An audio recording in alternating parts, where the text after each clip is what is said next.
Let's get ready to mortgage. He is the prince of programs, guru of guidelines, master of matrices. He puts the fun in funding. Please welcome Mark, Mr. Mortgage Eitel. All right. Hey, guys, it's Mark Eitel here, and this is the Mr. Mortgage Show. And, guys, you are in for a great treat this week. We're going to have some fun. We're going to answer your questions. We're going to dive into the data. You're in the right place if you want the data, not the headlines, but the real stuff, the data, the numbers behind the headlines. Where are things going? If you want the information, the tips, the tricks, the strategies, the answers to your questions so you can go out and make better real estate and mortgage decisions for you and your family will settle in. This is the radio show for you. You're in the right place. Guys, if you have questions or comments, call or text 855-462-7292. That's 855-462-7292. That is the Anytime Hotline. And Jen, my producer, is womanning the hotline. She'll get your questions on the air. If you prefer to shoot her an email, you can do that by visiting MrMortgageRadio.com. That's MrMortgageRadio.com. Scroll to the bottom of the page, click that email icon, and you can shoot your questions or comments over to her that way, and she will read them on the air. All right, guys, a lot of data released this week. The market reacted to the Fed, alluding that there may be another rate hike coming. And guys, we've been talking about it for months, so clearly the market makers don't listen to the show, or that wouldn't have been a surprise. But nonetheless, it did shake things up a little bit midweek, and I found it fascinating because he's all but said until inflation hits 2%, his job is not done. So that should not have been a surprise. It was noteworthy this week. We did see a little bit of a bump in the market because of that. So another data set that I found super interesting. It's almost like the sky is falling. Every week there's another sky is falling headline. And it was referencing the fact that mortgage applications have fallen to their lowest since 1996. If you listened to the show last week, that's not a surprise because we talked about the hangover effect of forcing via stimulus a bunch of activity that would have happened anyway into a short window. So if you take 5 or 7 years of consumer behavior and force it into an 18 or 24 month cycle because of low interest rates or the desire to relocate because of COVID, then it makes sense that this is going to take a while to shake out. And you couple that with a higher interest rate environment than we were when all this activity happened. It makes sense that we're going to be here for a while. And I think it's healthy that we stagnate for some time and allow the market to catch up to itself. And if you missed last week's show, I would encourage you to at least listen to the first 8 minutes. We compared this hangover effect that we're feeling now to the unintended results to the cash for clunkers in the auto industry back in 2008 or 9. So it's not a surprise, and I think it's to be expected, and I think it's healthy to let the market catch up for itself. It's got a hangover. Let it take some aspirin and eat some greasy cheeseburgers and sleep on the couch and shake this off and then get back to normal. So I found that fascinating. The lowest mortgage application since 1996. And that got me thinking, what was the most popular car in 1996? It was a green Ford Taurus with brown leather interior. The number one song of the year was the Macarena. I'm not even going to sing that one for you. That was infectiously annoying. That car probably cost you $18,000. Gas was somewhere between 66 and 84 cents. Tin Cup, Independence Day, Birdcage, and Space Jam, not to mention Jerry Maguire, were big hits at the box office. Man, I can't believe 96, that was Tin Cup. That seems like yesterday. I loved that movie. That was my inspiration for many, many rounds of golf. But anyway, I want to share something else with you guys. I had a super interesting conversation today. One other interesting data point in that article said that refinances are all but non-existent. And I found that interesting because that's not what I'm seeing in our practice.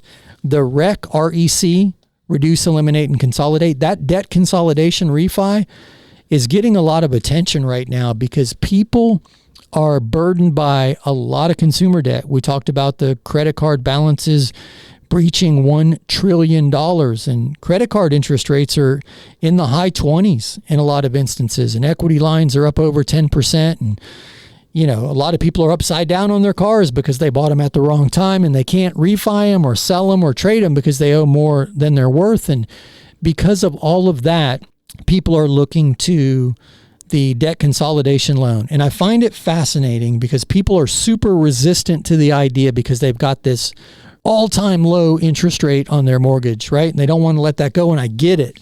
And I was having a conversation with a friend of mine today before I jumped on the air, and he and I have known each other for 100 years, and we, earlier in life, trained together. We worked out. We were in the gym 4 days a week. And he reminded me of a conversation that he and I had back then. We had just finished working out, and we were standing there talking, and there was another guy that was about my size, my height, my build, that started training about the same time we did. And man, that kid was strong. And I could never understand why he was twice as strong as I was. And the two of us, Dave and I, were standing there talking, and this guy walked by. And I didn't really know him other than to say hello. And I never let him know that there was any animosity or jealousy that I had towards him because of his strength. And I said something out loud. I said, man, I cannot believe how much stronger he is than I am. I just can't get it. I'm bigger than him, but he's so much stronger. And one of the trainers was standing there, and he started laughing. And he said to me, he wasn't laughing at me. He said to me, being strong is only impressive in here, in the gym, and in prison. How you look and how you feel is what matters everywhere else. On the beach, how you look is important. In life, how you feel is important. In here, yeah, it's impressive to be strong. And I thought, wow, that relates to the market that we're in right now. I was holding on to a vanity metrics in my mind that didn't matter. Yeah, the kid benched more than I did, but I looked great and I felt great. That's all I should be concerned with. I was hung up on a number that didn't matter. And I wonder how many people are hung up on the 4% interest rate, and they're proud to brag about that at the barbecue or at the pool or at the family reunion, but they've got a 28% interest rate on their credit cards, or a 12% interest rate on their equity line, or an 8.5% or 9% interest rate on their car payment, and they're struggling each month to make the bills, and they're hanging on to this vanity metrics. Because we're talking to people every week that have the opportunity to save hundreds, if not more. I just did a debt consolidation analysis for a client that's going to save over $2,000 a month.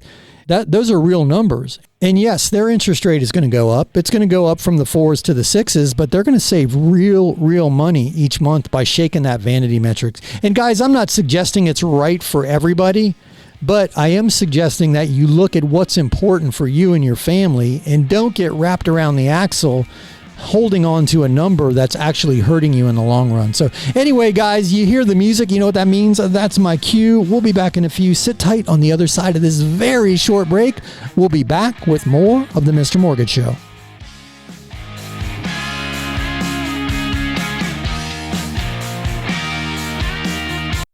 Hey, it's Mark Eitel, host of the Mr. Mortgage Show, and I'm going to interrupt this commercial break to ask you for a favor. If you know any friends, family, coworkers, or the guy in front of you at the grocery line who's talking or thinking about buying or selling or refinancing real estate, I'm hoping I can count on you to help me spread the word, introduce them to me, to the team. You can do that by simply sharing MrMortgageRadio.com. That's MrMortgageRadio.com. Guys, it's Mark Eitel, NMLS 1929005. Now, back to the commercials. So you think interest rates have gotten too high to refi? Well, not so fast. There are several reasons people refinance. Sure, lowering your interest rate is one, but there's debt consolidation, home improvement, unexpected medical expenses, pulling out some equity to go buy an investment property. Heck, I even know of one guy who refinanced his house so he could buy his mistress a condo. But let's jump back to debt consolidation for a minute. I'm working with a client right now. His name is Ben. He's going to refinance his house, pay off a host of credit cards, and 2 truck payments. And yes, his mortgage interest rate is going to go up, but his monthly expenses are going to go down significantly. And that monthly savings is going to get he and his family back on track. Guys, if you've got questions, check us out at MrMortgageRadio.com. That's MrMortgageRadio.com. My name is Mark Eitel, NMLS 1929005. I host the Mr. Mortgage Show, and we are always here and happy to help. Check us out at mrmortgageradio.com.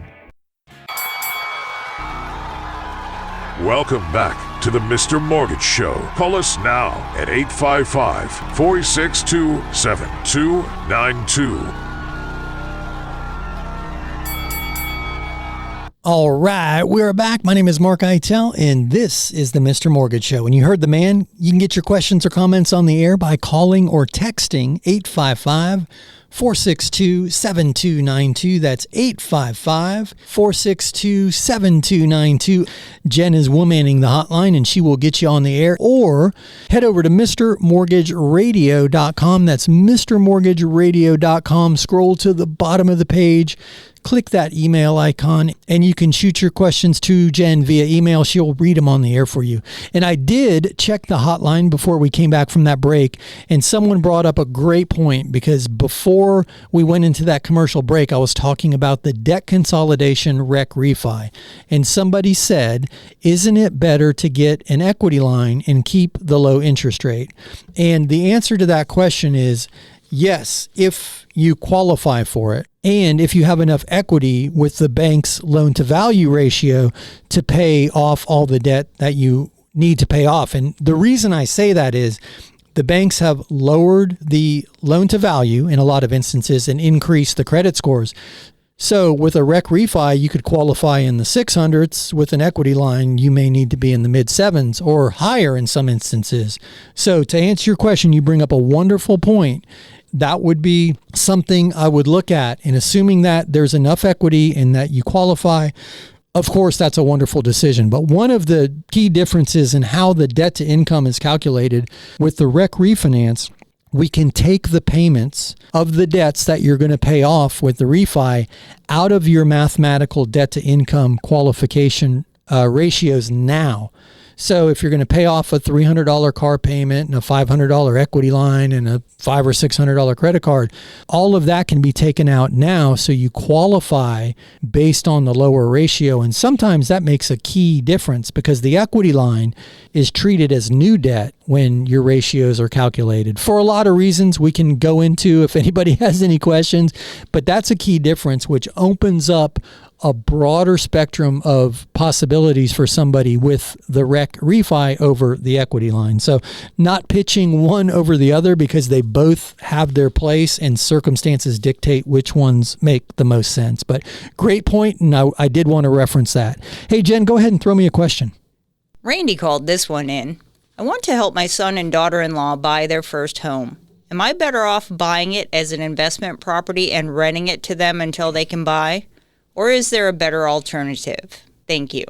Hey, Randy, that's a great question, my man. And certainly going the investor route and renting it makes sense. I mean, that's an easy way to do it, because with the landlord loan, your income's not even evaluated, just the potential income from the property, your credit, and your assets. So that might be the path of least resistance.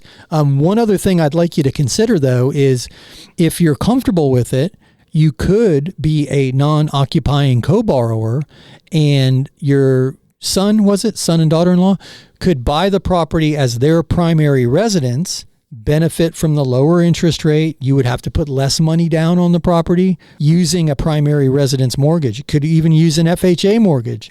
Interest rate's going to be better. Down payment requirements are going to be less. And they could file for homestead exemption on that property. So there's going to be a tax benefit as well. So I would look at non-occupying co-borrower. And then if that doesn't make sense or you're not comfortable with that, then you could certainly go the route of investor, rent the property, and you could even sell it to them with a gift of equity when you're ready to make that move. But brilliant question.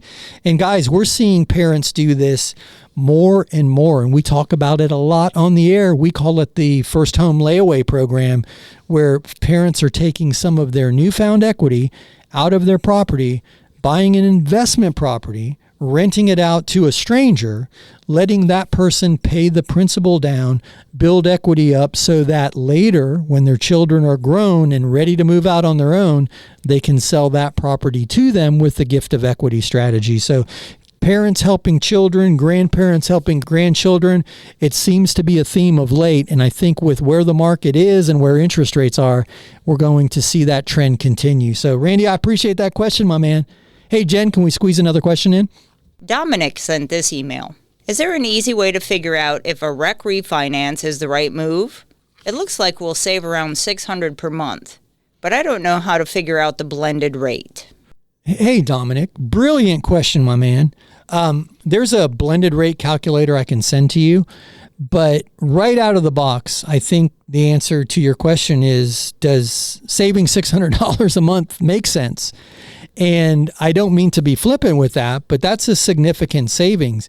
And if your plans are to be in that property long enough that savings offsets the cost of doing the refi, then I think it's a no-brainer. But I would love to talk to you in depth about it. I wouldn't be too worried about what your current blended rate is, because it sounds like your monthly savings is going to be significant, and that might be all you need to make sense of this. So, but I would be happy to do the blended rate calculation for you, or I can send you the blended rate calculator if you're just curious to see what your actual cost of debt now is. But man, saving $600 a month, that's pretty attractive right now, my man. So, and guys, we put that website up, recrefi.com, RECREFI.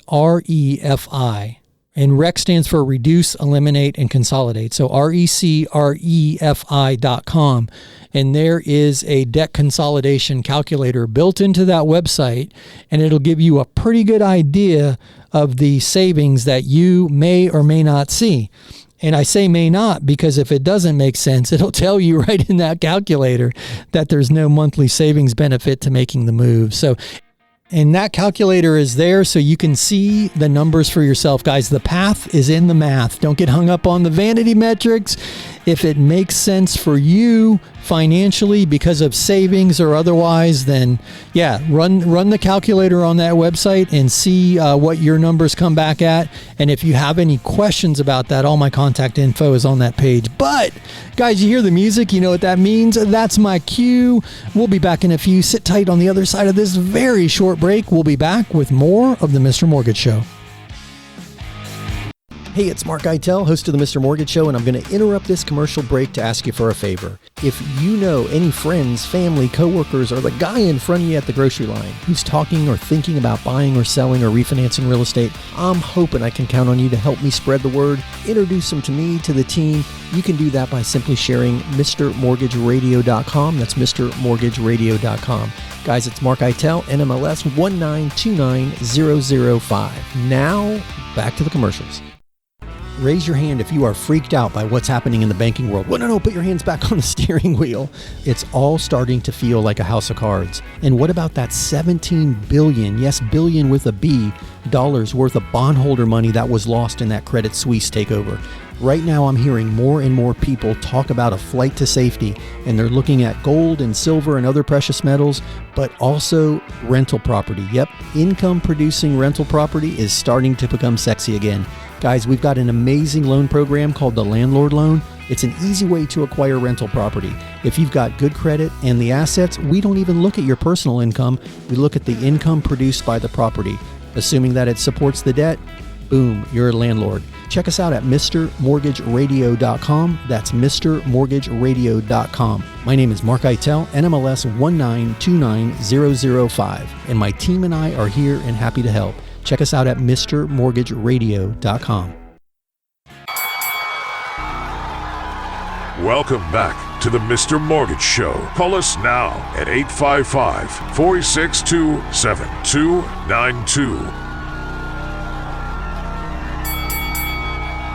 All right, we are back. My name is Mark Eitel, and this is the Mr. Mortgage Show. Guys, if you have questions or comments, just call or text 855-462-7292. That's 855-462-7292. Jen is womaning the hotline, and she will get your questions on the air. Or head over to MrMortgageRadio.com. That's MrMortgageRadio.com. Scroll to the bottom of the page, click that email icon, and you can shoot your questions over that way.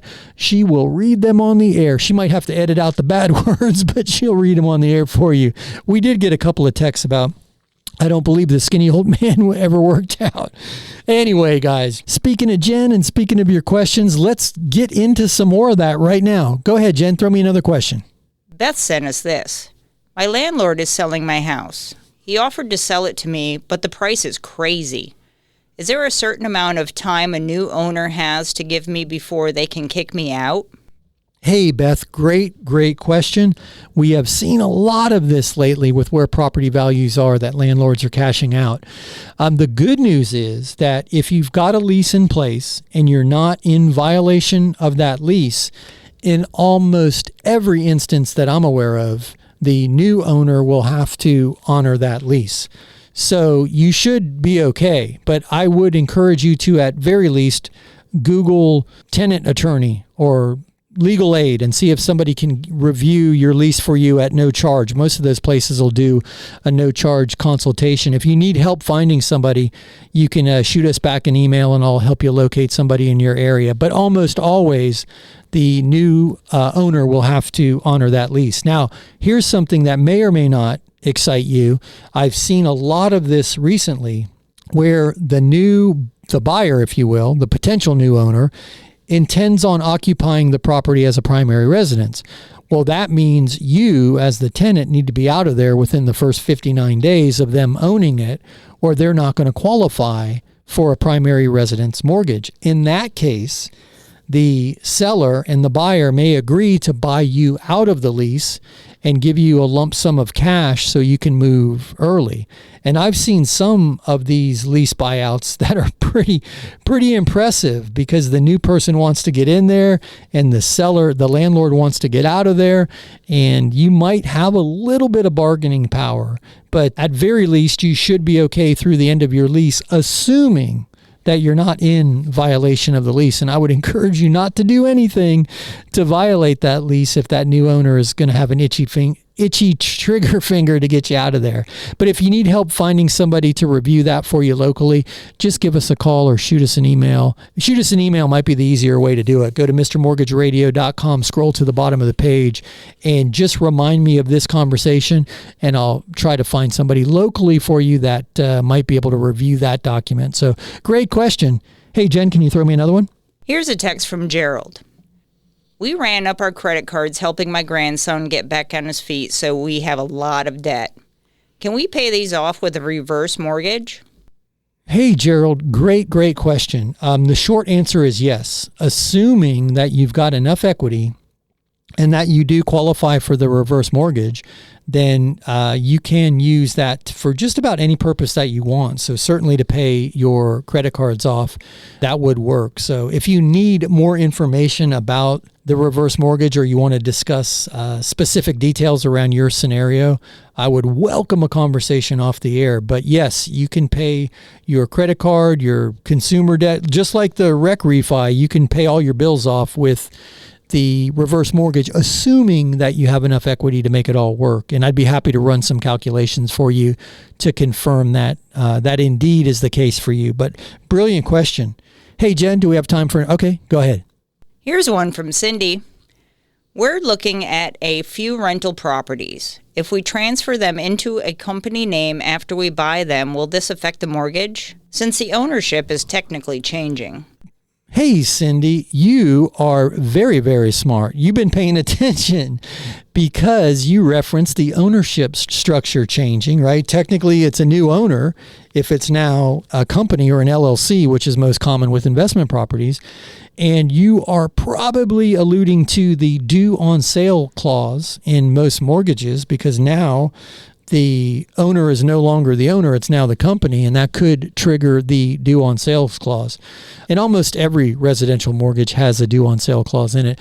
But here's something you may find encouraging. If you use a landlord loan or a traditional investor loan, most of them will allow you to close the loan in the name of the company now.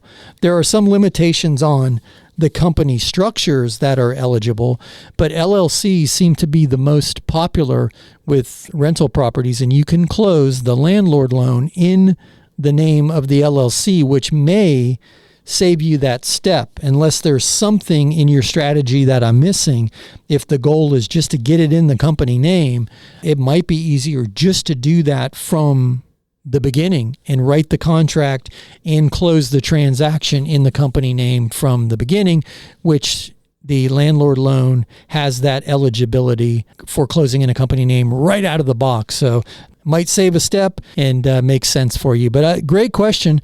And I welcome the opportunity to discuss that in detail should you wish additional information. But I appreciate that one. Hey, Jen, do we have another one? Michael sent this one in. We have the FSBOzilla book and the how-to guides. You made me laugh about the toilet seat.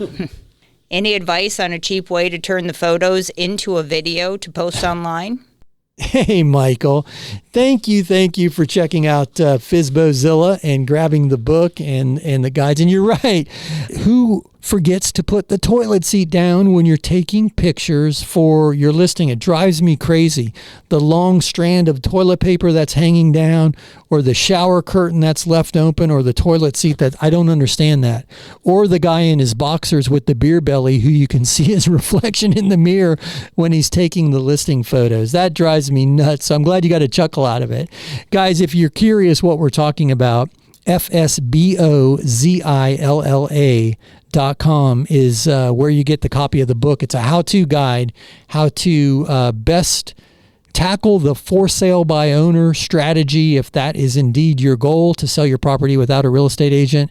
Just about everything you need will be there at the FSBOzilla website. So appreciate that, Michael. But to answer your question, there are several free services. The one that jumps right out to my mind is Canva. You can set up a free account at Canva, canva.com, and upload all of the still photos and create a video from your still photos, and even put some music behind it if you want to get super fancy. And if you need help with that, we can help. And we can also create the landing page that you can post online so that it all lives in one beautiful landing page with the video and the product description. We can do that for you too. I'm happy to help with that, but I would start with Canva and put that toilet seat down, folks. Anybody who's taking pictures of their house for sale, go through it. Look at what's in the background. Make sure everything is in order. Actually, if you're going to do it, just go to FSBOzilla.com. Download the book. The how-to guide will walk you through all the do's and don'ts. And the don'ts include leaving the toilet seat up. Don't leave the toilet seat up if you're taking listing photos. Hey guys, you hear the music? You know what that means? That's my cue. We'll be back in a few. Sit tight on the other side of this very short break. We'll be back with more of the Mr. Mortgage Show.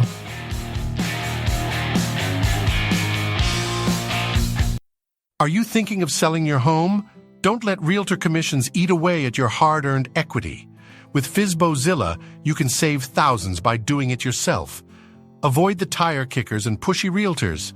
Meet FSBOzilla, your free, no-strings-attached guide to selling your home by owner. You're a do-it-yourselfer, and we respect that. No more dealing with time wasters, tire kickers, or unqualified buyers, and definitely no more pushy realtors trying to snatch your listing. With FSBOzilla, you won't have to worry about showing your home to unqualified time wasters. We help you navigate the for sale by owner process safely and securely. FSBOzilla, the commission killer, putting the power back in your hands and the equity back in your pocket. Visit FSBOzilla.com today, FSBOzilla, because you can do it yourself and we're here to help. Check out FSBOzilla.com. Welcome back to the Mr. Mortgage Show. Call us now at 855-462-7292.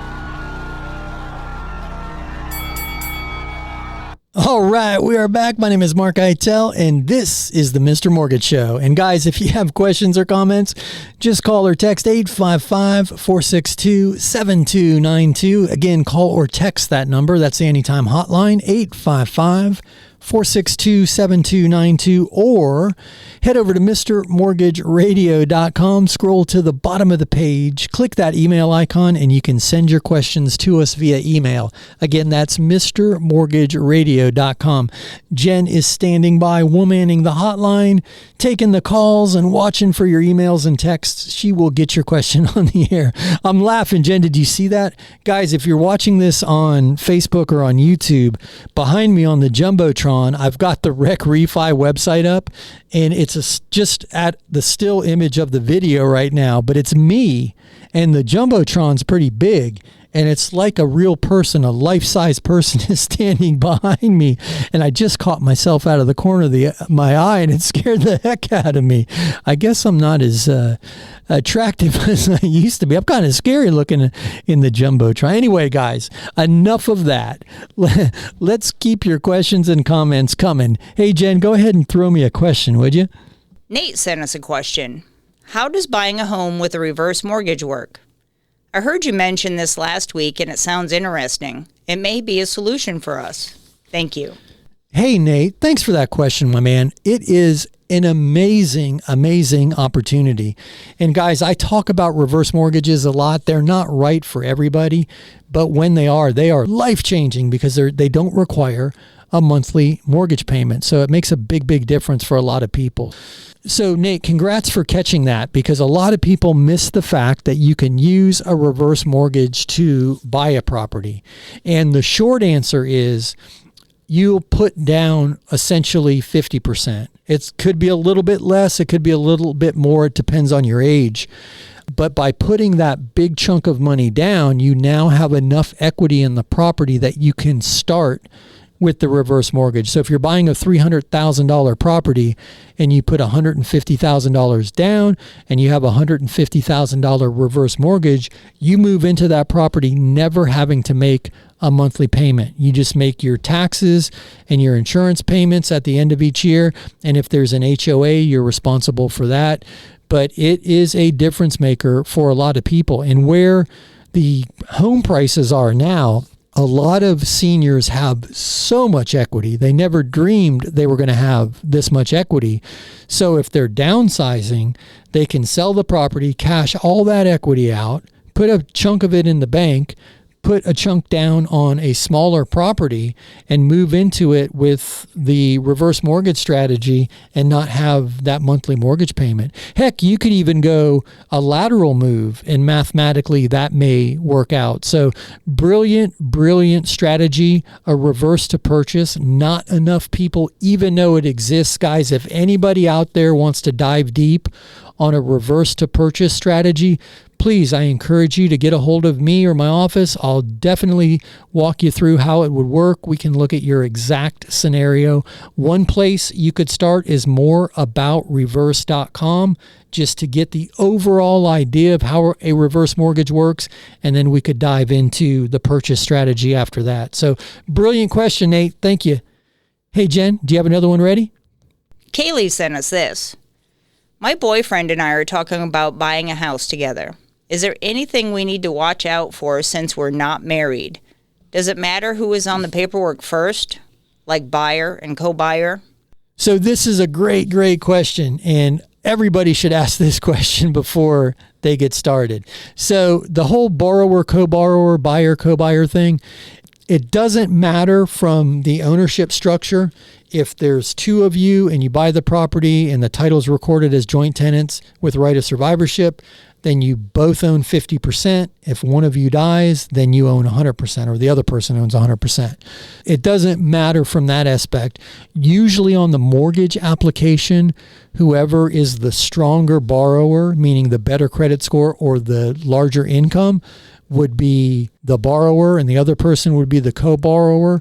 But the same applies. You both have the same responsibilities of the debt as borrower or co-borrower. So from that aspect, it's less relevant than most people think. The only thing I would caution you is to have an exit strategy, right? A lot of people don't realize this. So if two people buy and this goes for married people too, if you buy a property together and you're on the deed and on the debt together, The only way to get one person off of both of those instruments is to refinance them off the title and off the mortgage. A lot of people think a quit-claim deed is all it takes.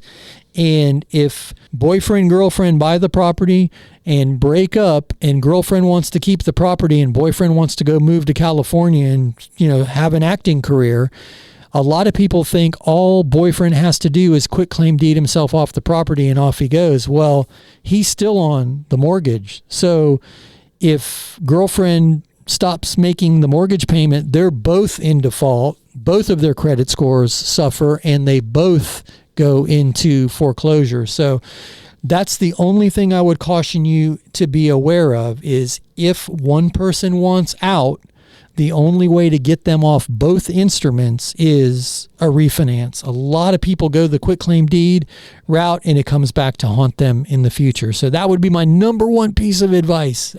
But I wish you well, and if you need some help along the way, please call or email us. I'll be happy to answer any questions and help any way we can. Hey, Jen, throw me another question. Vincent sent this text. I want to use my VA loan for 100% financing and ask the seller to pay my closing costs. Can I do this so that I have no money out of pocket?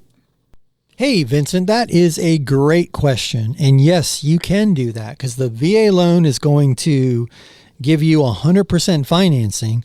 So assuming that the seller contribution is enough to cover your escrows and your closing costs, you could get into a property with a VA loan with no money out of pocket. Now, that being said, in most instances, you have to put earnest money in escrow, and if that all shakes out mathematically like you intended to, you could close and get that money, all or a portion of it, back. So there is the ability to get into a VA purchase with no money out of pocket. So I would be happy to run the numbers for you if you want me to look into it. But the short answer is yes, sir, you can do that. Hey, Jen, throw me another question. Here's one from Charlie. I show zero income on paper. I haven't worked in years, but I recently received a large inheritance. I could easily pay cash for a home, but want to keep my money invested. What, if any, mortgage options do I have? Hey, Charlie. This is a great question, and we don't get this one very often. So there are 3 mortgage programs that may work for you. One is, I don't remember what the acronym is, but it stands for Ability to Pay in Full. There's a program that basically says if you can buy it for cash, we can finance a portion of it. And I haven't run the numbers on that program in a while, so I would have to double check what the down payment requirement would be. It might be 30%, but I would want to double check that for you before I give you a definitive answer. The other, which is a little more common, is the asset depletion income model. And don't let depletion scare you, because you don't have to sell any of your assets. But in underwriting, they take all of your assets and say, okay, if you had to live just off of the cash on hand, and stocks, IRAs, there's calculations for all of it, over the next 10-year period, if you've got $1 million, that's $100,000 a year. If that qualifies you, you can use the asset depletion income calculation. That's number 2. Number 3 is, it's called community. And if you've got adequate credit and adequate assets, then there's no income or employment verification for that loan. So those are the 3 things that jump right into mind, and in one of those 3 might be a solution for you. It's definitely not the wild, wild west of the early 2000s when all you had to do was be able to sign your name to borrow money. But there are some pretty interesting loan programs out there for this exact circumstance. If you got a load of assets and you've got decent credit, you're off and running. I say it all the time. There's 4 legs to a loan program, right? The property value, your income, your assets, and your credit score. Well, like any other table, it'll stand with 3 legs. And if income is not verifiable or employment's not verifiable, and you've got the other 3 pillars, if you will, of that loan, there may be an option for you out there. But anyway, guys, you hear the music. You know what that means. That's my cue. We'll be back in a few. Sit tight on the other side of this very short break. We'll be back with more of the Mr. Mortgage Show. Let me tell you a little story about a man named Jed. Well, this is not a story about Jed, but it is a story about Mary. Mary is an awesome single mom who's been raising her daughter in a 1-bedroom, 1-bath apartment for the last 11 years. That's right, 1 bedroom and 1 bath. Hey, they've made the best of it. They've got bunk beds in there and it's worked. But her daughter's now a teenager and it's becoming a challenge, especially sharing that bathroom. She decided to jump in and become a homeowner. We got her approved with an FHA loan. That's right, I said it, FHA. Hey, if your agent's telling you FHA and VA loans are not getting accepted, you are working with the wrong agent. Contact me and I'll get you in touch with a really great agent. Hey, but back to Mary. She jumped in and she is now a proud homeowner. They have their own bedrooms, but more importantly, their own baths. They couldn't be happier. Guys, if you'd like to learn more, check out MrMortgageRadio.com. That's MrMortgageRadio.com. My name is Mark Eitel, NMLS 1929005. Check us out at MrMortgageRadio.com. Welcome back to the Mr. Mortgage Show. Call us now at 855-462-7292. All right, we are back. My name is Mark Eitel, and this is the Mr. Mortgage Show. Guys, if you have questions or comments, please call or text 855-462-7292. That's 855-462-7292. That is the Anytime Hotline, and Jen will read your questions on the air or shoot her an email, and you can do that by visiting MrMortgageRadio.com. That's MrMortgageRadio.com. Scroll to the bottom of the page, click that email icon, and you can send your questions over to her via email. But speaking of Jen and your questions, I want to keep those rolling. Go ahead, Jen. What do you have? Here's one from Jacob. I drive for Uber, Lyft, DoorDash, and Instacart, so I have 4 part-time jobs. Is it possible for me to get a mortgage? I make good money, but I read part-time jobs don't qualify for a mortgage. Hey, this is an awesome question, and you are not alone. There are a lot of people who are killing it in the gig economy, making more than full-time income with app service delivery jobs. I'm super impressed with the industrious nature of the Uber drivers, if you will. I'm seeing some impressive income numbers. The good news is that you are going to be treated as a self-employed individual. And with as little as 12 months, preferably 24, but as little as 12 months, consistent self-employment history, you may be fine. We definitely have to deep dive this one. We have to look at the consistency of the income. The other route is to use a bank statement loan, and you can do that again with as little as 12, but it's easier with 24 months work history. So if anything has evolved out of this pandemic culture that we've lived in, there's a lot of liberal underwriting guidelines around this type of income, because in the past, you're right, self-employed income was difficult to use if it wasn't consistent.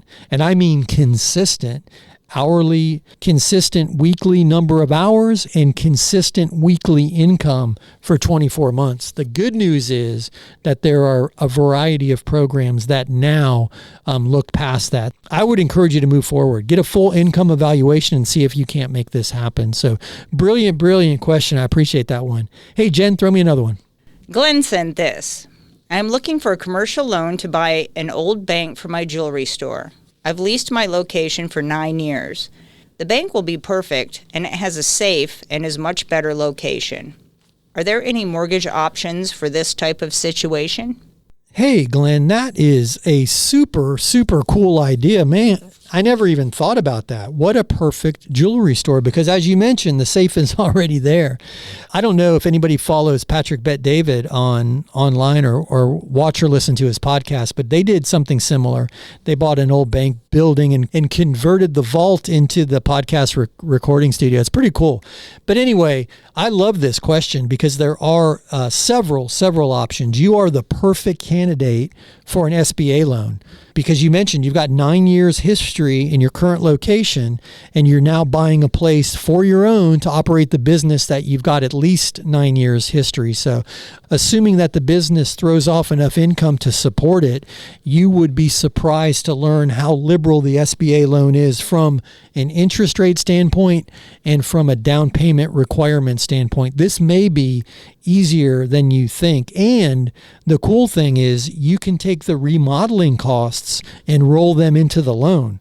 So it can be treated as almost like a construction perm loan. The most recent one we did was a manufacturer who had leased their location for years, and they bought a building and they had to gut the building to the exterior walls and rebuild the entire thing. Actually, except for the walls, they put a new roof, new windows, new everything, but they had to completely change the layout of the building. So the construction costs and the purchase price were calculated together, and they put a down payment down against that number, and they were able to draw against the loan just like a construction loan, and then it converted to a 20-year mortgage. So you are most likely going to be happy with the SBA loan program for this particular circumstance. So brilliant question, and I would welcome the opportunity to discuss it in detail. And congratulations, my man. It sounds like a very, very cool opportunity. Hey, Jen, do we have time for another one? Okay, go ahead. Mary wants to know, we need a new roof and AC system for our house. The contractors have offered to arrange financing, but I wonder if an equity line or small mortgage may make more sense. What's your advice? Hey, that's a great question. I would need to know a lot more information, but what interest rate and payment makes the most sense for you in this circumstance? That's how I would evaluate it. I would look at the contractor financing and say, okay, this is going to cost me X amount of dollars a month. They're charging X amount of interest. And I would compare that to either an equity line or the mortgage. That's the way I would evaluate it. Most likely the contractor financing is going to be a lien on your property, just like an equity line or a mortgage. So I don't know that there's anything different about that aspect of it. So for me, it would come down to term, interest, and payment, and which one you're most comfortable with and which one aligns with your long-term goals the best. So I hope that helps, and reach out if you'd like to discuss that in detail. Hey, Jen, throw me another question. Wendy called with this question. We're very interested in your program for buying a kid's first home now. Can we do this for 2 homes at the same time? Hey, Wendy, that's a great question. Yes, ma'am, you can. With the landlord loan, you can do that with multiple properties at the same time. So if you have 2 children and you've got enough equity or cash on hand to make that work, then certainly you could buy 2 properties at the same time, 1 for each of them, and you're off and running as real estate investors, and you're using that first home layaway strategy to ensure that your kids at least have an opportunity to make that move comfortably into their first home and not get priced out of the market. So great question. I appreciate that one. Hey, Jen, throw me another. Here's one from Ashley. I've heard it's hard to get a mortgage on a house with solar panels. Is this true? It seems like such a good idea. Hey, Ashley, that is a great question. It can be difficult. And where it becomes difficult is the cost of the solar panels are often financed, and nobody's taking into consideration that fact. So you have essentially a second mortgage. So most of them act as a second lien, or they're added to the tax bill. Where we see people have challenges with this transaction is the seller is unprepared to pay that off as part of the transaction, and they expect the buyer to be able to absorb it, which they can. However, it's adding to your debt to income ratio, and it's adding to the combined loan to value. You'll hear the term CLTV. So it's not as simple as you think. And I know every logical person out there is saying, wait a minute, why are you adding that to my monthly debt when I'm not going to have an electric bill? And I do find that ironic, but sadly, that's how it works. And that oftentimes is, in a nutshell, where the challenge is. The cost of the solar panels, that debt, is there enough equity in the transaction for the seller to pay it, Or will the buyer qualify for absorbing that payment in their debt to income ratio? And will the solar panel finance company approve the buyer and transfer that debt and subsequently sit in second position behind the new first mortgage that the buyer is using to buy the property? So if it sounds complicated, it's because it can be. And it's not cut and dry, nor is it as easy as it should be. But you're right. We do see that being a challenge in some instances. So you've heard correctly. It can be difficult. So anyway, I hope that helps. Hey guys, you hear the music? You know what that means? We have wrapped up another week of the Mr. Mortgage Show. Man, time flies when we're on the air. I love doing the show with you each week. Guys, if you need us when we're not on the air, head over to MrMortgageRadio.com. That's MrMortgageRadio.com. All our contact information is there. The links to everything we talk about, MrMortgageRadio.com. Otherwise, we will see you next week right here, same time, same station. You guys have an awesome week. Be good. That's a wrap. Join Mark Eitel next week for more thrilling, edge-of-your-seat discussions about real estate and mortgages right here on The Mr. Mortgage Show. Hey, it's Mark Eitel, host of the Mr. Mortgage Show, and I'm going to interrupt this commercial break to ask you for a favor. If you know any friends, family, coworkers, or the guy in front of you at the grocery line who's talking or thinking about buying or selling or refinancing real estate, I'm hoping I can count on you to help me spread the word, introduce them to me, to the team. You can do that by simply sharing MrMortgageRadio.com. That's MrMortgageRadio.com. Guys, it's Mark Eitel, NMLS 1929005. Now, back to the commercials.